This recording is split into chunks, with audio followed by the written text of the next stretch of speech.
Alrighty, so today I'm out here getting soil ready for our giant pumpkin. The seeds inside getting started, so that means I'm out here doing what I think is the most important part, which is going to be soil prep. Look, yes, I know if I had a tractor, this would already be done, but it's just me, a wheelbarrow, and a shovel. So keeping it old fashioned. Also, my iPhone kept overheating when we were doing this in the sun, so if the camera angle jumps around, yeah, that's why.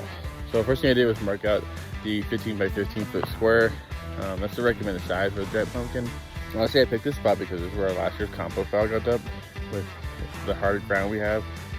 I figured starting in a place that already had compost on it for last year might be give me a little head start. Now I got the base set, I have to haul in a lot of compost, and it's a lot. I'm still learning all the stuff, but I know that compost is a good place to start. It's going to feed the soil, it's going to keep everything moist, and it should help keep everything feeling alive and give all those microbes and stuff growing in there. Honestly, I picked this spot because this is where our last year's compost pile got dumped with the hard ground we have. I figured starting in a place that already had compost on it for last year might be give me a little head start. Plus, it's right outside the main gardens, so I can keep an eye on everything without having to walk across the whole property every day. I know that compost is a good place to start. It's going to feed the soil, it's going to keep everything moist, and it should help keep everything feeling alive and give all those microbes and stuff growing in there.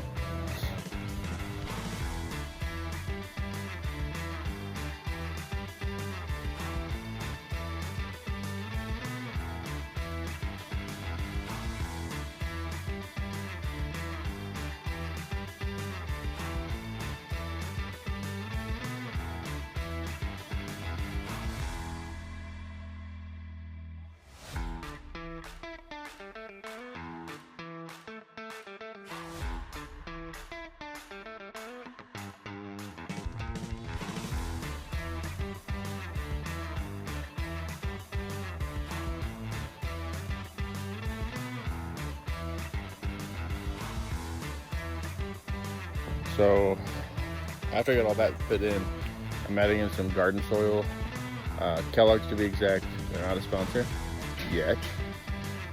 It's easy to find at the big box stores, and honestly, I've used it in pretty much every garden out here on our property. So, I needed to add some extra minerals and things like that. So like garden soil is going to help with that. I'm just trying to build a bed that's not going to collapse into the pumpkin, and feed it throughout the year. So later in the season, once the pumpkin sets and starts growing, I'll add a sandy landing spot right there on the corner. So it's what everyone kind of recommends.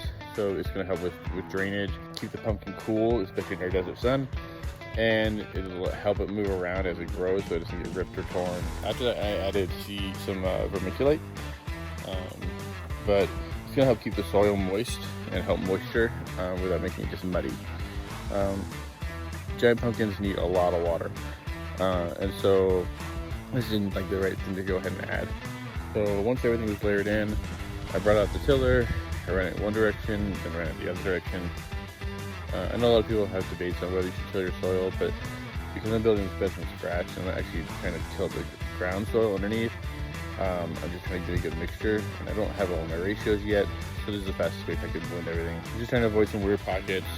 So no pure compost, no pure garden soil, just something consistent throughout so I don't get any surprises. All right, so that's the base of the bed that I'll start with.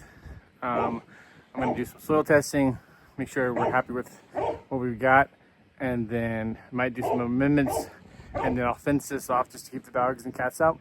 But we're getting ready for planting time. Here goes.